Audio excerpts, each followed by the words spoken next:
Morning today is Thursday, Chavtes Shvat Tavshenayin Dalet.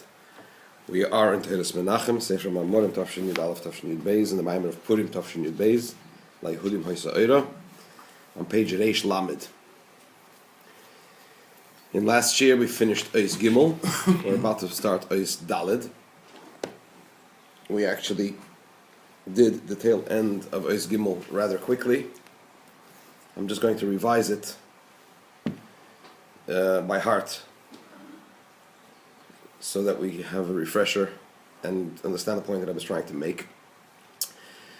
The Rebbe, just to pick up the thread, is discussing the fact that Purim is celebrated with a focus on two aspects: Torah and Simcha, Torah and joy. Notwithstanding the fact that Purim is related to Eira v'Simcha v'Sasim v'Ikar, light, gladness, joy, and honor, which in the interpretation of Chazal is Torah, the festivals, circumcision, and tefillin. And nevertheless, we focus on Torah and festivals in the celebration of Purim. The Rebbe began to explain that by first contrasting the joy of Purim to the joy of all other festivals, that the joy of Purim is so infinitely greater that it'll be meaningful and discernible even at the time when Mashiach comes, unlike the joy of the other festivals, and that is because the revelation of godliness on Purim is from beyond the chain order of creation, whereas the joy that we experience during the festivals, as a result of the revelation of godliness on the festivals, is from within the chain order of creation. And to explain this in more detail, the Rebbe began to explain Seder Ishtalshalos, the chain order of creation that is made up of four parts: Atzilus, Bri, Yitzir, and Asiyah, emanation, creation, formation, and action, which are denoted in the Pasuk, in the verse of Yeshaya, everything that is called with my name, and for my honor I have created it, I have formed it, and I have made it. So he began by explaining Bri, Yitzir, and Asiyah, that Bria is Yesh Me'ayin. When you say Bria, based on the Nachmanides interpretation on Bereshis Bara, the first verse in Genesis, Bria denotes creation ex nihilo, something from nothing. Yitzira comes, so in other words, there's a leap from beyond Bria to Bria. There is then Yitzira, which comes from, which then it descends into Yitzira, into the world of formation. Then when we come to Asiyah, the world of action, there's another leap, because we're talking about physical phenomena, and the creation of physical phenomena is only by the power of God's infinite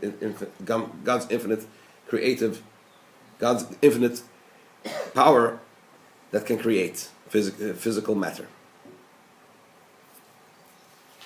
The Rebbe explained that the world of Bria is the world of the souls. Souls are created from machshava, thought rather than speech. All other creations are created through speech or through Hashem's utterances, whereas souls are created by Hashem's thought. So Bria is Olam HaMachshava, the world of thought. Yitzira is the world of Dibur, the world of speech, because there you already have angels. And then we come to Asiyah. The bottom line that the Rebbe is trying to explain here is that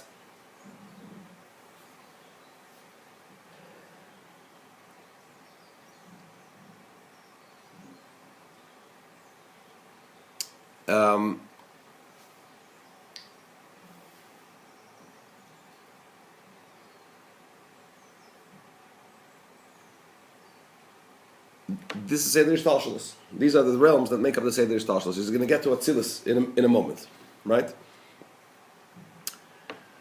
And that's why he says also there's a gap between Bri and Yitzir and Asiyah, because the pasuk says Af Asisiv. What's that gap? Because there's a tremendous leap, right, between Bri and Yitzir and Asiyah, because, as mentioned, physical phenomena is of a different order, and it requires a different force, a different type of force, a different type of strength, which is from God's infinite light. Let's go a little further, then we'll go back a little bit. Ois Daled, chapter 4, page Reish Lamed. The Rebbe is leading up to a point here. V'hinei Now we come to Atzilus. In order for there to be this general idea of Brasiv Yitzatev Afasisiv, meaning to say, for there to be able to be creation, which is made up in the totality of Bri, Yitzir, and Asiya, concerning this, therefore it says, concerning this, before Brasiv Yitzatev Afasisiv, the verse precedes this by saying, everything that is called with my name and for my honor. What is that a reference to? My name and my honor. The koy al ha'esas firas da elam atzilus. This is a reference to the 10 divine attributes of the world of emanation. Shal yodom naase yishabu seder shtashlos elam esbiyah. They are the building blocks through which the creation of the entire chain order of creation, the coming into being of the chain order of creation of the world's Bri Yitzir Asir come into being. For the Seder Ishtalshalos to exist, you need what? The Esses Firas of Atzilus, the 10 divine attributes of Atzilus. Not only, as we know, that in each realm there are the 10 divine attributes, these 10 building blocks, but each one of them really, there are sections of the Seder of the Esses Firas that are dominant in the various realms. Chochmah in Atzilus, Bina in Bria, the Midos in Yetzirah, and Malchus in Asiyah. But the bottom line, what he's saying is that in order for Bri, Yetzirah, Asiyah to come into being, there needs to be the 10 spheres of Atzilus. The Hine. Why? Since God is the one truth, meaning to say that He alone exists and there's nothing besides Him that exists. How is it possible, if that's the case? How is it possible that from true oneness should come forth and be created a multitude of details as they come into creation of the chain order of creation? If Hashem is one and He's the only one and nothing else exists beside Him, how do we suddenly have a multitude of creatures? And that comes from Hashem. How does that work? So for that purpose, Hashem made a device.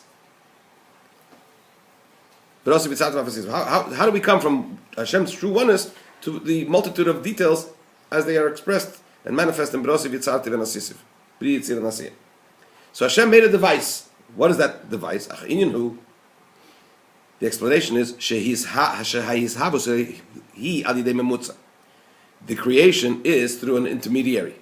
What does that mean?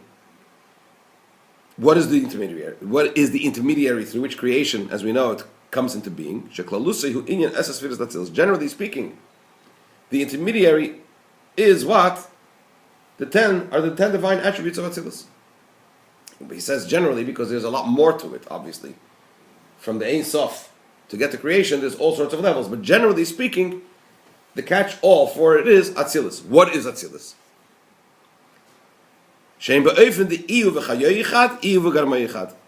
Atzilus, the 10 divine attributes of the realm of Atzilus, in the world of emanation, are in such a manner, we're talking about Eidos and Kelim, right? The 10 spheres are the Eidos, the divine lights, the divine energies, and the divine receptors. They are in a manner of Ihu v'chayoyichad, He and His divine life force is one. Ihu v'garmoyichad, He and His divine receptors are one. Meaning to say that the 10 divine attributes that exist in Atzilus are united with Hashem. Therefore, they are an intermediary between Him, meaning Hashem, and the realms, the worlds of Bri Yitzir Asiyah, Shemishavim be'emtzos esosfiras, which are created, that Hashem creates via the 10 divine attributes. So in other words, you have Hashem's true oneness, then you have this massive gap, and you have creation.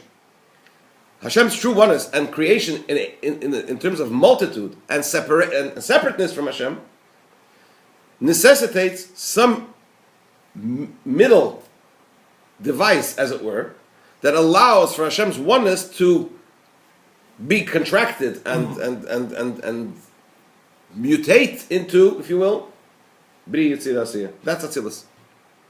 So Atzilus, that's why it's called the world of emanation, right? Because they are not, it's not creation. It's not creation. Creation, Bria, once we start talking about Bria, you're already in the realm of what? Of created beings, which necessitates this memutza, this intermediary. Now, when we say intermediary, there qualifies it. Usually when you say an intermediary, so the intermediary is the relationship between the intermediary and the one that is above it, so to speak. It's relative. There is a relative relationship. Here it's not. The fact that over here the Esesfiris, the 10 divine attributes of Atzilus, are called memutza, an intermediary. The intention is not to an intermediary that has a relative relationship to the one that is above it. God forbid. Why? Hainu, which means to say. So when you talk about the intermediary, there are two sides to it. There is the relationship of the one above it to it, and then there's the relationship of the ones below it, to the memutza, right? What is the relationship of Bri Yitzira Asiya to Atzilus? It's a closer one than the relationship between Atzilus and Hashem, right? Even though there's a tremendous distance between Bria and Atzilus, nevertheless, there is some kind of, they are within, so to speak, some realm of having some kind of relationship. Similar to when you say Yud Kei Vav Kei, right? When you say Yud Kei Vav Kei is beyond time, right? It means that it's related to time, but it's beyond. Soviv Kol Almin. It transcends all worlds. But worlds has some kind of meaning there. But it transcends the worlds, right? So, similarly, when you say the relationship between Bria and Atzilus, or Bia and Atzilus, there is some kind of a relationship between them, albeit a very distant one. So would we say that the relationship of Esesfiris, the Atzilus, the 10 divine attributes of Atzilus, to Hashem, to that which is beyond it, is in a similar relative relationship as Bri Yitzir Asiya is to Atzilus? Says the Rebbe, absolutely not. The distance between Esesfiris, the Atzilus, the 10 divine attributes of Atzilus, to Hashem is vastly and infinitely more distant than the relationship between Biyah and Atzilus. To such an extent that relative to Hashem himself, Biyah and Atzilus are equally distant. Notwithstanding the fact that Atzilus is this memutza, this intermediary, which allows for the Ein Sof to be, to ultimately, from it should stem and come creation as we know it. To think of a nice example, prism. Shine white light into it, out comes the colors, the 7 rays. The prism is a bit like that. Okay. So let's see how the words that Rebbe uses. The reason and the fact that we call these 10 divine attributes as a memutza, as an intermediary, we're not talking about an intermediary which has a relative relationship to the one that is above it. Meaning to say, meaning to say that as close and as relative as worlds, the created worlds, the worlds of the created beings is relative to the 10 divine attributes, so too is the relationship and the relative relationship between the 10 divine attributes and the very essence of Hashem. That's not the case. You do because it's known relative to Hashem's very essence. Relative to Hashem's very essence, Atzilus, the world of emanation, and Asiya, the world of creation in the lowest form as we know it, are equal. So in what way? So what's the memutza? We'll learn about that in Mitzvah tomorrow.